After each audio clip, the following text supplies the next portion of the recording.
Right now, you're breathing. You didn't pay for that breath. You didn't install the system that turns sunlight into oxygen. You didn't design the oceans that regulate the temperature of your entire planet. You just exist. And for most of human history, nobody even asked what any of this was worth. Nature was just the background. Infinite. Free. Indestructible. But what if we actually tried to put a price on it? Not the romantic, priceless answer. A real number. What would planet Earth actually cost? One scientist actually did the math.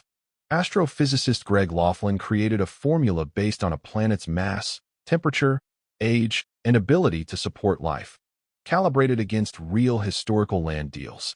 He ran the numbers for Earth. The result? $5 quadrillion. That's a 5 followed by 15 zeros. For context, that's roughly 40 times the entire world's annual economic output. Mars came in at about $16,000 in the same calculation. Venus? 1 cent. Earth isn't just rock and water and air. It's the only fully functioning life support system we have. And we've been using it like an all-you-can-eat buffet with no check at the end. But here's the deeper question. What if instead of asking what someone would pay to buy Earth, we asked what Earth is already giving us, every single year, for free? That's when the numbers get truly insane.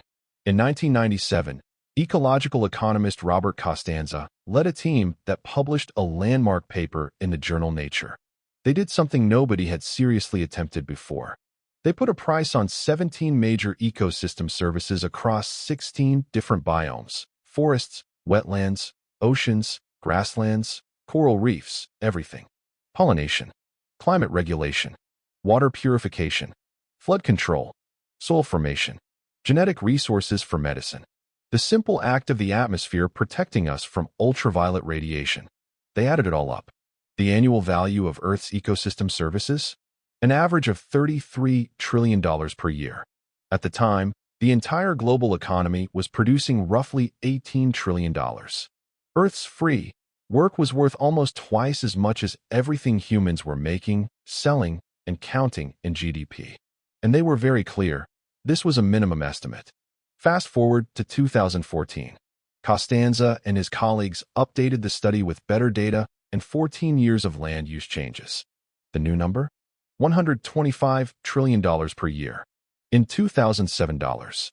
Today, with global GDP sitting around $126 trillion, Earth's ecosystems are still providing us with roughly as much economic value as the entire human economy combined. Every single year. Let that sink in. The bees pollinating your almonds or your coffee.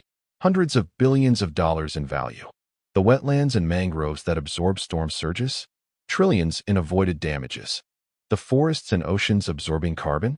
The equivalent of the world's entire climate regulation budget. We don't pay for any of it. We just use it. And we assume it will always be there. But what if we actually had to replace it? In the early 1990s, a group of visionaries and billionaires decided to find out. They built Biosphere 2 in the Arizona desert, a $150 to $200 million sealed glass structure the size of a few football fields. It contained miniature versions of Earth's major ecosystems: rainforest, desert, ocean, farmland, even a coral reef. 8 people moved in for 2 years. The goal was to prove humans could live completely independently of Earth's biosphere. It was a spectacular failure. Oxygen levels crashed. They had to pump oxygen in from outside. Crops failed. Most pollinating insects died. Invasive ants and cockroaches took over. The ocean became too acidic. Even with unlimited funding and the best technology of the era, they couldn't sustain 8 people across 3 acres. One analysis later estimated that replicating the life support systems of Earth at that level of technology would cost something like $82,500 per person per month and still wouldn't work reliably. Now imagine trying to do that for 8 billion people across an entire planet. You can't. The price tag doesn't exist. Because what Earth does isn't just expensive. It's irreplaceable at any price we could actually pay. And yet we're acting like none of this matters. Since the original 1997 study, we've lost an estimated $20 trillion per year in ecosystem services due to deforestation, wetland destruction, soil degradation, and biodiversity loss. We're not just failing to pay the bill. We're actively burning the asset that's supposed to generate the returns. We're liquidating the only thing that actually keeps us alive and calling it economic growth. The genetic library of millions of species, many of which we haven't even discovered yet, is being erased faster than at any time in the last 66 million years. That's not just sad. That's burning down the research and development department of the only pharmacy that has ever worked for free. So what does Earth actually cost? If we're being brutally honest, it costs more than we can calculate. Because the 5 quadrillion and the $125 trillion are both underestimates.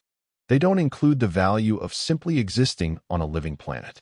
The value of watching a sunset that isn't toxic. The value of future generations having the same chance we had. The value of wonder itself. Those things don't fit neatly into economic models. But they're real. We didn't buy this planet. We inherited it, fully operational, with several billion years of fine-tuning already paid for by evolution.